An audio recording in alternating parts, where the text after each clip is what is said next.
m'appelle Yael Nazé, je travaille à l'Université de Liège pour le FNRS et je travaille sur les étoiles massives et comment elles fonctionnent et quelles propriétés elles ont. Il y a une révolution qui est en train de commencer à l'heure actuelle qui est en fait le privé.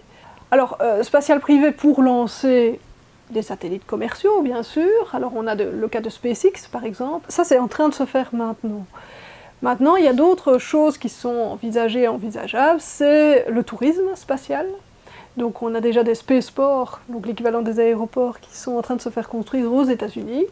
Et ces spaceports vont d'abord accueillir des vols très simples, un peu comme les premiers vols américains, qui sont des sauts de puce, où on passe simplement la frontière de l'espace et puis on redescend.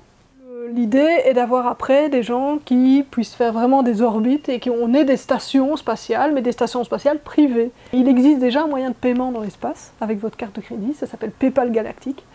Ça existe depuis un an ou deux.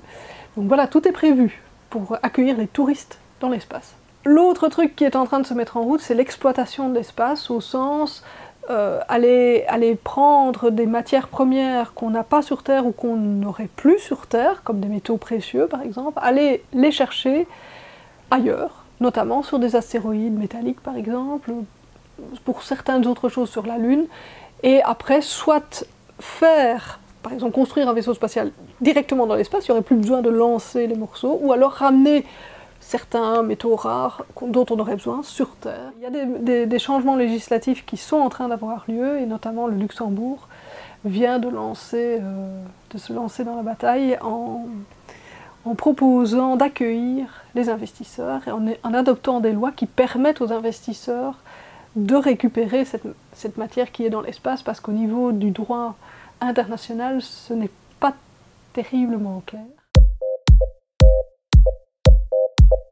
Une et une seule raison d'être optimiste, c'est qu'on ne connaît pas tout, on a encore plein de questions.